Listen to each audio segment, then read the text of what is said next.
அப்போ கூடயே அவங்களுக்கு புரியல தட் ஐ டிசர்வ். அந்த டைம்ல தான் ஃபர்ஸ்ட் டைம் நான் வந்து செக்ஸிசம்னா என்னன்னு ரொம்ப ஃபீல் பண்ணேன். ஆனா இந்த இண்டஸ்ட்ரி பொறுத்த வரைக்கும் 35னா அம்மா ரோல் தான் கிடைக்கும். அதே மாதிரி ஒரு போல்டான அம்மா அப்படின்னு நிறைய வந்து ரோல்ஸ் வரும். பட் அது எல்லாத்தையும் நான் வேண்டான்னு சொல்லுவேன். எல்லாரும் என்ன சொன்னாங்கன்னா டைப் காஸ்ட் ஆயிடுவீங்கன்னு. பட் ஒரு ப்ரொடக்ஷன் பண்ணேன், ஒரு படம் ப்ரொடியூஸ் பண்ணேன். Despite being a producer, I was not getting the respect that my male producer was getting. எங்க கூட நடக்கிற வேலை செஞ்ச டெக்னீஷியன்ஸ் இருக்கட்டும், க்ரூ மெம்பர்ஸ் இருக்கட்டும், அவங்க எல்லாரும் வந்து என்னை வந்து ப்ரொடியூசராகவே பார்க்கல. ப்ரொமோஷன்ஸ் பண்ணிட்டு இருக்கிறப்போ அமேசான் ப்ரைமில் வந்து அவங்க நிறைய ஆக்டர்ஸை கூப்பிட்டப்போ என்னை கூப்பிடல. நீங்களாம் டோட்டலி வந்து ஒரு வயசுக்கு மேலே இருக்கிற ஆக்டர்ஸ் வந்து இக்னோரே பண்ணிட்டீங்க. எவ்வளோ நம்ம சாதிச்சிட்டாலும் ஒரு வயசுக்கு மேலே டிஃப்ரெண்ட்டாக ட்ரீட் பண்ணுறது வந்து வெரி ட்ரூ தான்.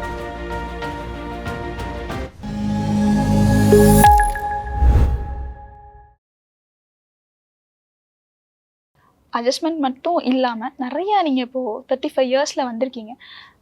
இந்த 35 இயர்ஸ் வந்தாலே கொஞ்சம் நடத்துகிற விதங்கள் நிறையா மாறுபடும். அதில் நீங்கள் எப்படி நான் ஃபேஸ் பண்ணீங்க? Are you talking about ageism? Yes. So 35 is hardly an age அப்படின்னு நான் நினைக்கிறேன். 35 மிடில் ஏஜ் கூட கிடையாது. ஸோ ஆனால் இந்த இண்டஸ்ட்ரி பொறுத்த வரைக்கும் 35னா அம்மா ரோல் தான் கிடைக்கும். So and I was okay with that because அதுக்குள்ளே நானே ஒரு அம்மாவாக தான் இருந்தேன். என் பையனுக்கு 4 வயசு இருந்துச்சு. So I was okay with playing mother and all that. First படமே வந்து தமிழில் வந்து சேரன் சாரோட பண்ணேன். அதில் எனக்கு 65-70 இயர்ஸ் கேரக்டர். ஸோ இதெல்லாம் ஒரு நம்ம ஒரு ஆக்டராக போனால் ஒரு இப்போ நாடகத்துலலாம் வந்து நம்ம வேஷம் போட்டுட்டு போகிற மாதிரி தான் சினிமாலேயும் நம்ம suppose we are able to என்ன சொல்கிறது கன்வின்சிங்காக இருக்கணும். அது ஒரு எக்ஸைட்டிங்காக தானே இருக்கும். இப்போது எனக்கு என்னோட ஒரிஜினல் கேரக்டர் மாதிரி ஒரு ரோல் கிடச்சா அதில் எங்கே சேலஞ்ச் இருக்குது? There is no challenge, right? So 35 இயர்ஸில் வந்து எனக்கு 65 இயர்ஸ் ரோல் பண்ணணுன்னா அது ஒரு எனக்கு ரொம்ப சேலஞ்சிங்காக இருந்துச்சு. So it was very exciting. And yes, நம்ம தமிழ் சினிமாவில் ஒரு அட்வான்டேஜ் என்னென்னா அம்மா சென்டிமெண்ட் வந்து ரொம்ப ரொம்ப இம்பார்ட்டண்ட்டான விஷயம். ஸோ எல்லா படத்துலேயும் அம்மா கேரக்டர் வந்து ரொம்ப ஸ்ட்ராங்காக இருக்குது. ஸோ அதனால எனக்கு வந்து கிடைச்ச ரோல்ஸ் எல்லாம் ரொம்ப பியூட்டிஃபுல்லாக இருந்துச்சு. I was very fortunate. Yes, அந்த இப்போ கண்கள் நீ ஃபேமஸ் ஆனதுக்கப்புறம் அதே மாதிரி ஒரு நல்ல அம்மா, அதே மாதிரி ஒரு போல்டான அம்மா அப்படின்னு நிறைய வந்து ரோல்ஸ் வரும். பட் அது எல்லாத்தையும் நான் வேண்டான்னு சொல்லுவேன். அதுக்கப்புறமா நான் ஒரு மூடர்கூடம் மாதிரி ஒரு கேரக்டர் பண்ணேன். ஸோ டோட்டலி டிஃப்ரெண்ட்டான கேரக்டர். ஏன்னா அதுதான் எக்ஸைட்டிங்காக இருக்கும். அதுக்கப்புறமா அதுக்கு முன்னால் வம்சம் பண்ணியிருந்தேன். அதில் 2 டைப் ஆஃப் ஏஜ் குரூப்ஸ் இருந்தது. ஸோ தென் அதுக்கப்புறம் மீகாமன், மகிழ் Thirumeni sir gave me Meagamann. அது மதர் கேரக்டர் கிடையாது, it is a senior police officer. So அந்த மாதிரி I kept getting different roles. எல்லாரும் என்ன சொன்னாங்கன்னா டைப் காஸ்ட் ஆகிடுவீங்கன்னு. பட் ஐ டோன்ட் திங்க் நம்ம டைரக்டர்ஸ் எல்லாம் அந்த அளவுக்கு இது கிடையாது. I mean they think out of the box. I have been very fortunate.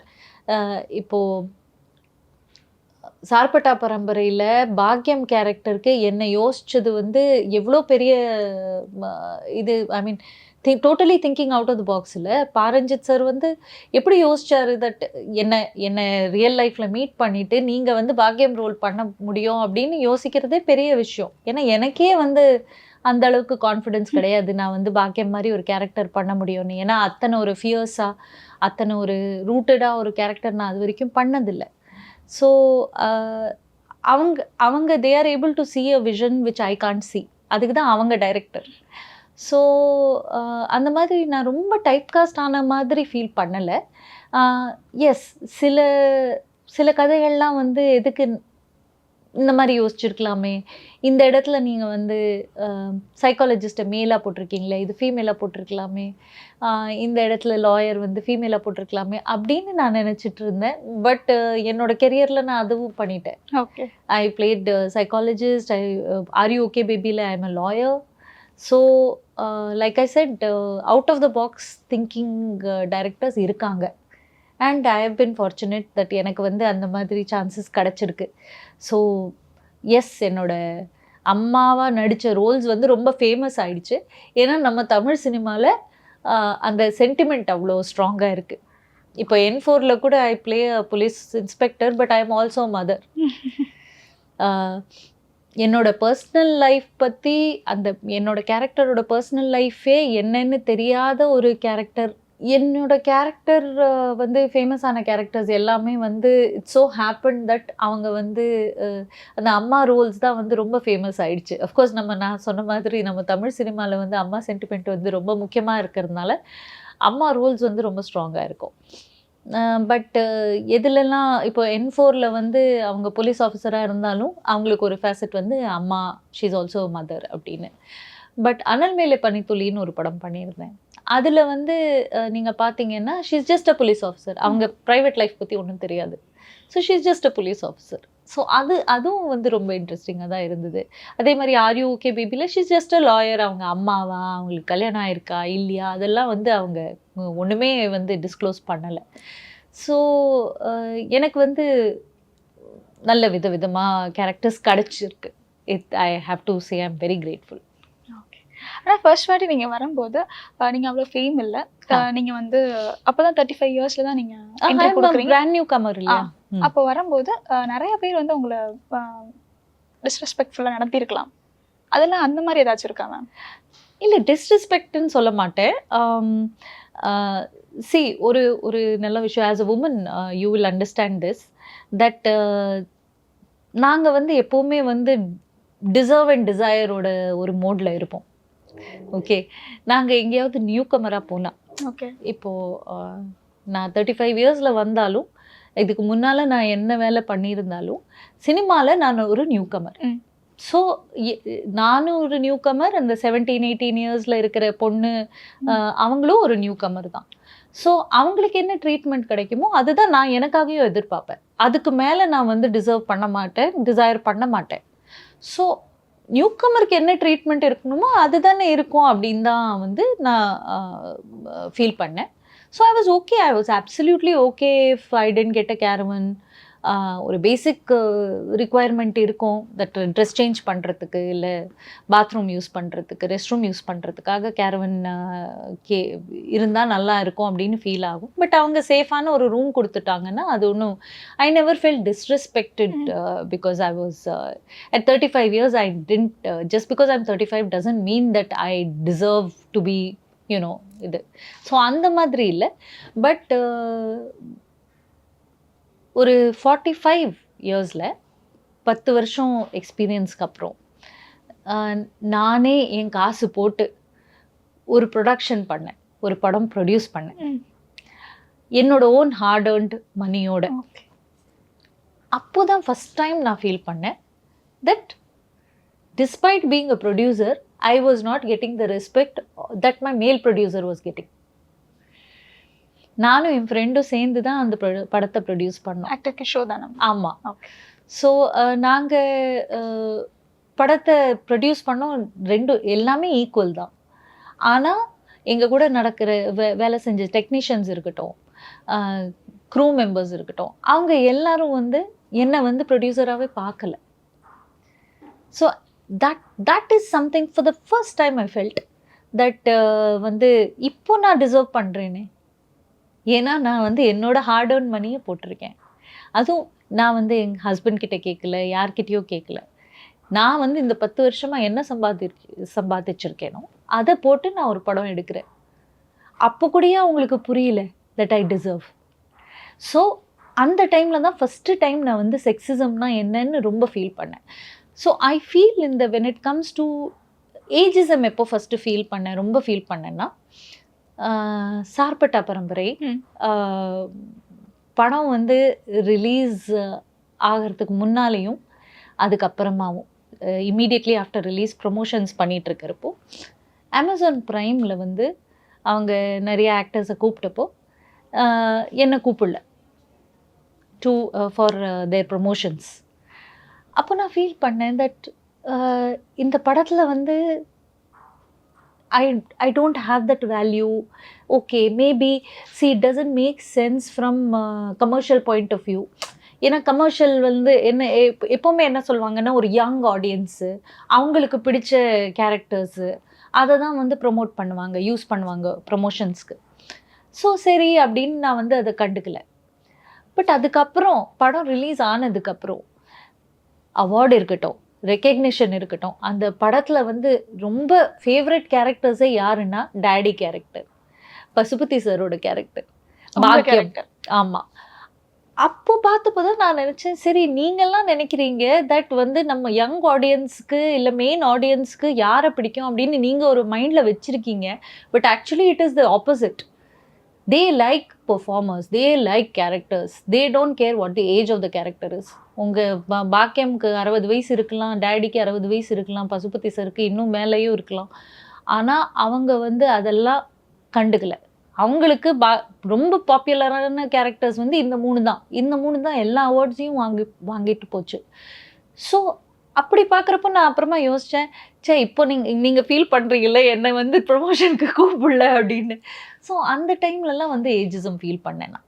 Actually I felt lot that நீங்களாம் டோட்டலி வந்து ஒரு வயசுக்கு மேலே இருக்கிற ஆக்டர்ஸ் வந்து இக்னோரே பண்ணிட்டீங்க. அவங்க இந்த நம்ம இண்டஸ்ட்ரியே வந்து we don't write about them. நம்ம ஃபஸ்ட்டு ரைட்டர்ஸே வந்து கதை கொண்டு வந்தாலும் ப்ரொடியூசர்ஸ் அதை வந்து ப்ரொடியூஸ் பண்ண மாட்டேங்கிறாங்க. ஏன்னா நம்ம என்ன நினைக்கிறோன்னா ஆடியன்ஸ் பார்க்க மாட்டாங்கன்னு. பட் ஆடியன்ஸ் இவங்கள தானே பார்க்குறாங்க. இப்போ ரீசெண்டாகவும் நிறைய நீங்கள் எல்லா கேரக்டர்ஸ் ஓடிடி வந்ததுக்கப்புறமா நீங்கள் பார்த்தீங்கன்னா எல்லா மெயின் கேரக்டர்ஸும் அபவ் 50-60 தான். எல்லா பாப்புலர் கேரக்டர்ஸும் நீங்கள் எனி ஓடிடி ஷோ நீங்கள் பாருங்கள். இப்போ கூட பஞ்சாயத்தோட ரீமேக் பண்ணாங்க, நாகசர் பண்ணியிருக்காரு தமிழில். அந்த தலைவெட்டியாபாளையம் அதில் வந்து மெயின் கேரக்டர்ஸ் யார்? யூனோ சேத்தன் சரும் தேவதர்ஷினியும் அவங்க பண்ணியிருக்காங்க. அவங்க தான் மெயின் கேரக்டர்ஸ். அந்த அண்ட் அந்த அவங்களோட பிரதர்னு ஒரு கேரக்டர் வருவார். அவங்க தான் வந்து ஹீரோ வந்து எவ்வளோ okay, hero characters good, it's very cute, ரொம்ப நல்லா பண்ணியிருக்காரு. அஸ்வின் நினைக்கிறேன் அவர் பேர். பட் இவங்க வந்து they are holding the show together, you know. So அது ஆடியன்ஸ் பார்த்து என்ஜாயும் பண்ணுறாங்க. அது ரீமேக்கே பண்ணியிருக்காங்கன்னா டெஃபினெட்லி அது என்ஜாய் பண்ணியிருக்கிறதுனால தானே பண்ணியிருக்காங்க. ஸோ நம்ம ஆடியன்ஸ் மாறிட்டாங்களா இல்லை நம்ம தான் இது வரைக்கும் ஆடியன்ஸை சரியாக புரிஞ்சுக்கலையா? யூனோ நீங்கள் இப்போ டிவி சீரியல்ஸே எடுத்தால் which are the most popular characters are always the mother, யார் மதர் இன் லா, யூனோ அந்த மாதிரி கேரக்டர்ஸ் தான் எப்போவுமே வந்து ஹீரோயின் இருக்காங்க. ஆனாலும் வந்து இந்த கேரக்டர்ஸ் எல்லாம் தான் வந்து கதையே மூவ் பண்ணுறது. ஸோ மேபி நம்மளும் வந்து கொஞ்சம் we have to start supporting stories which are to do with that. சின்ன வயசில் இப்போ நான் உங்கள் வயசுலலாம் இருந்தப்போ it is very tough to think of a life beyond 40. ஆமாம், 40க்கு மேலே என்ன லைஃப் இருக்கும் அப்படின்னு. ஆனால் இப்போ I am going to be 50. இப்போ வந்து நான் நினைக்கிறேன் 40க்கு அப்புறமா தான் எனக்கு லைஃபே ஸ்டார்ட் ஆச்சு. You know by 45 only I started realising certain things. 50ல் தான் வந்து I am in my prime அப்படின்னு நான் ஃபீல் பண்ணுறேன். ஸோ நான் உங்களோட மெயின் கன்சியூமர் ஆயிட்டேன். இன்னைக்கு நான் தான் ஜாஸ்தி ஓடிடி பார்க்குறேன். எனக்கு தான் டைம் இருக்குது, எனக்கு தான் இது ஸ்பெண்டிங் பவர் இருக்குது. I have the money, I am your eyeball, I am the one who's going to buy. நீங்கள் ஆடு காமிச்சா நான் தான் வாங்குவேன் அது. So I am your prime audience. So எனக்கு பிடிச்ச கதை தான் நீங்கள் எடுக்கணும், எனக்கு தான் கேட்டர் பண்ணணும். That only makes commercial sense, right? நீங்கள் வந்து டீனேஜர்ஸ் பற்றியே, காலேஜ் ஸ்டூடெண்ட்ஸ் பற்றியே கதை எடுத்துகிட்டு இருந்தா அவங்க போய் மேபி ஓடிடிக்கு வெயிட் பண்ணலாம், இல்லை யூனோ சீப்பர் டிக்கெட்ஸ் வாங்கலாம், ஏன்னா they don't have the spending power. But நான் உங்களோட ப்ரீமியம் டிக்கெட் வாங்குவேன். ஸோ அது வந்து I think things are changing, எல்லாருக்கும் புரிய ஆரம்பிச்சிருக்குன்னு நினைக்கிறேன். But ageism is very much a thing, it is very much there. எவ்வளோ நம்ம சாதிச்சிட்டாலும் ஒரு வயசுக்கு மேலே டிஃப்ரெண்ட்டாக ட்ரீட் பண்ணுறது வந்து வெரி ட்ரூ தான். பட் நீங்கள் இப்போது நம்ம கண்ட்ரியில் தான் வந்து ரொம்ப யங் டைரக்டர்ஸ் எல்லாம் இருக்காங்க. யங்ஸ்டர்ஸ் எல்லாம் டைரக்டர்ஸ் ஆகுறாங்க, யங்ஸ்டர்ஸ் வந்து ப்ரொடியூசர்ஸ் ஆகுறாங்க.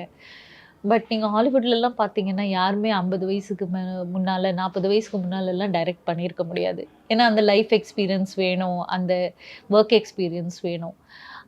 So I think somewhere we have to think. நீங்கள் ஃபிலிம் ஸ்கூல்ஸ் எல்லாம், இன்டர்நேஷ்னல் ஃபிலிம் ஸ்கூல்ஸ் எல்லாம் பார்த்தீங்கன்னா மினிமம் 35 இயர்ஸ் இருக்கணும், மினிமம் 5 இயர்ஸ் 10 இயர்ஸ் எக்ஸ்பீரியன்ஸ் இருக்கணும். அதுக்கப்புறமா தான் உங்களை ஃபிலிம் ஸ்கூலுக்கே அலோவ் பண்ணுவாங்க. பட் இங்கே அப்படி இல்லையே. இங்கே வந்து நம்ம வந்து all the youngsters are becoming directors. Lot of them are doing excellently well, they're all fantastic. அவங்களால ரொம்ப புதுசாக யோசிக்க முடியறது. பட் அந்த லைஃப் எக்ஸ்பீரியன்ஸ் வந்து கொஞ்சம் கஷ்டம். அதனால தான் கதை வந்து இந்த மாதிரி தான் நம்ம எடுக்கிறோம் இல்லையா? இப்போ வந்து உங்கள் லைஃப் நான் பார்த்துருக்கேன், ஆனால் என் லைஃப் நீங்கள் பார்த்ததில்லை. கண்டிப்பாக. So there is something to do with experience that you can not, அதுக்கு ஒரு ஆப்ஷனே கிடையாது. தெர் இஸ் நோ இதுக்கு பதில், ஐ மீன் இது வந்து நமக்கு தெரியாமையும் நம்ம எழுதலாமா அப்படின்னா கொஞ்சம் கஷ்டம்தான் அது, அதை பற்றி எழுதுறது. இப்போ if you're not married or you've never fallen in love, it is very tough to write about those things. So அதை எக்ஸ்பீரியன்ஸ் பண்ணி அதை கடந்து வந்தால் தான் வந்து நம்ம வந்து அதை பற்றி எழுத முடியும். So I think it will take some time. ரெண்டுக்குமே ஸ்பேஸ் இருக்குது. நம்ம இந்த ஸ்பேஸை இன்னும் எக்ஸ்ப்ளோர் பண்ணல, அந்த அளவுக்கு எக்ஸ்ப்ளோர் பண்ணல. ஓகே.